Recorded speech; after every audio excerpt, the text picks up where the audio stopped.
Yélékébou a accueilli cette année, le 15 septembre 2023, la cérémonie des activités commémoratives de la Journée internationale de l'alphabétisation.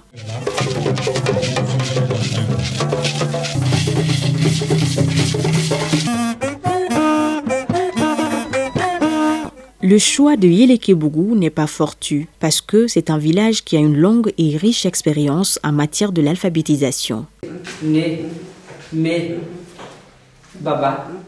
Yélékébou s'est fortement impliqué dans la mise en œuvre des activités planifiées au sein des centres d'éducation communautaires. Dans la commune actuellement, il y a 7 centres d'alphabétisation en centre Reflect, dont 5 financés par l'ONG DVV International. Le reste des 2 là, c'est par un autre ONG national du nord de Tunis. Et le fruit de ces différents centres d'alphabétisation là, on a pu créer un CEC, appelé Centre d'éducation communautaire, qui sont là-bas pour travailler et pour s'auto-former. Maintenant, les activités qui sont réalisées dans ces centres-là, l'intérêt et le bénéfice permettent aux bénéficiaires de s'autonomiser. La cérémonie de lancement officielle de la Journée internationale a été marquée par une forte mobilisation des autorités politiques, des cadres administratifs, des partenaires techniques et financiers et de la société civile en faveur de l'alphabétisation et des langues nationales. En cette occasion, des messages très forts ont été adressés à tous les acteurs, aux décideurs politiques et administratifs. Nous voici au terme des activités commémoratives de la Journée internationale de l'alphabétisation, édition 2023. Lancée le 8 septembre 2023 au Centre international des conférences de Bamako, CICB, la Journée internationale de l'alphabétisation a connu des moments intenses de communication, d'éducation et d'information sur l'importance et la pertinence de l'alphabétisation dans la valorisation de nos langues nationales reconnues comme langue officielle par la Constitution proclamée le 22 juillet 2023 par son Excellence le Président de la Transition, chef de l'État, le colonel Assimi Goïta.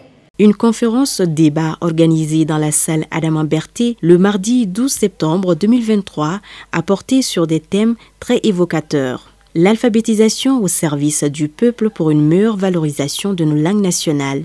L'alphabétisation et l'éducation non formelle comme priorité dans le processus de développement économique et social de la femme. Les centres d'éducation communautaire, ce sont des centres qui encadrent des jeunes dames et des dames très âgées, qui leur offrent un besoin spécifique d'éducation, un besoin spécifique en matière d'AGR et qui est centré sur les populations, leurs besoins au niveau de leur milieu. Dans ce cadre, ils répondent aux besoins non seulement des populations, mais également du département et en l'occurrence de la Direction nationale de l'éducation non formelle et des langues nationales. L'alphabétisation et les langues nationales contribuent au renforcement de notre identité culturelle, de notre cohésion sociale. L'alphabétisation, c'est vraiment la porte d'entrée. Et la finalité, c'est l'apprentissage vraiment des métiers. Et si tu apprends un métier, tu deviens autonome et tu contribues directement ou indirectement au développement de ton pays. On encourage vraiment cette formation au métier parce qu'on sait qu'aujourd'hui, c'est vraiment une voie pour les jeunes pour pouvoir non seulement se stabiliser au niveau de leur village, mais aussi de ne pas céder à l'exode rural ou venir à la capitale et avoir des conditions de vie qui ne seraient pas vraiment favorables. Les visites de stand a beaucoup réconforté la délégation tellement les activités présentées s'inscrivent en parfaite ligne de la politique du ministère de l'Éducation nationale en matière d'alphabétisation et de formation professionnelle.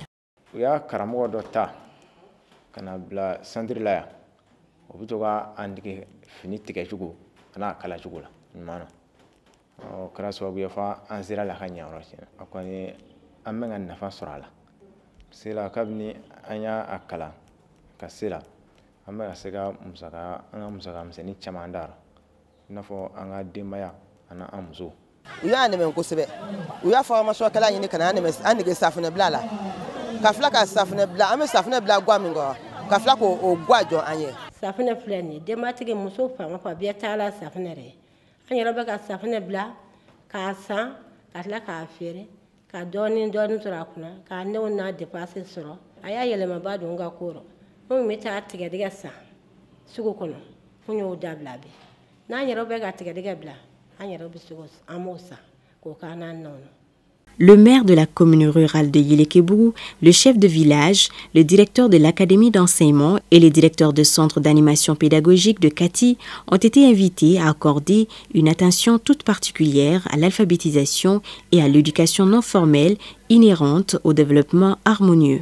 Le ministère de l'Éducation nationale s'engage résolument à lier alphabétisation, activité génératrice de revenus et formation professionnelle. Il veillera à ce que tous les programmes et projets de développement destinés aux communautés à la base soient couplés avec les programmes d'alphabétisation. Ces visites nous ont convaincus de la nécessité et de l'urgence de multiplier les centres d'éducation communautaire, CEC, structures innovantes d'alphabétisation et de formation professionnelle destinées aux populations rurales pour leur autonomisation.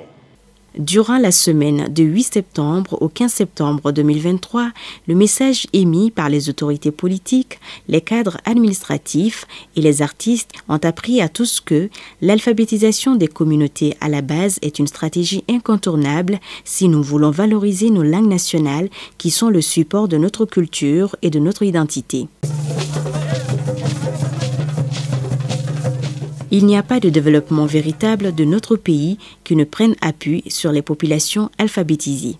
En ce qui concerne les centres d'éducation communautaire, c'est une initiative qui est en expérimentation par nous-mêmes DVV International depuis actuellement environ 6 ans, si je puis dire. Donc on a pu mettre environ une vingtaine de centres d'éducation communautaire en place, avec l'appui soit d'ONG locales partenaires, soit directement en collaboration avec la commune partenaire.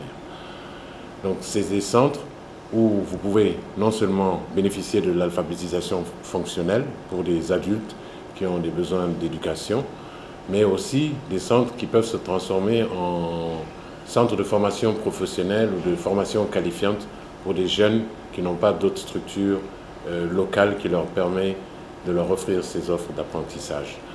Donc c'est des formations qui peuvent être soit de courte durée, comme la teinture, la transformation agroalimentaire, ou d'un peu plus de longue durée, comme la menuiserie bois, la menuiserie métallique, la mécanique auto, la mécanique moto, ou même la coupe-couture, une formation qui est très très prisée par des jeunes filles par exemple. Globalement aussi, c'est un endroit où plusieurs villages peuvent bénéficier localement d'une formation. Quand on veut former par exemple des relais villageois sur le compost, on invite un représentant de chaque village qui est alphabétisé, qu'on forme, qui peut aller à son tour reproduire la formation en cascade au niveau de son village. Donc il y a toutes ces utilités-là pour ce centre. C'est aussi un lieu de formation, d'information. Dernièrement, on se souvient qu'il y a eu encore la crise du Covid. Voilà, les centres étaient un lieu par exemple où on pouvait avoir des informations pour comment se préserver contre le Covid et comment avoir les symptômes et même où aller en cas de problème. C'est un peu toutes ces fonctions que le centre a et est en train d'expérimenter actuellement au Mali.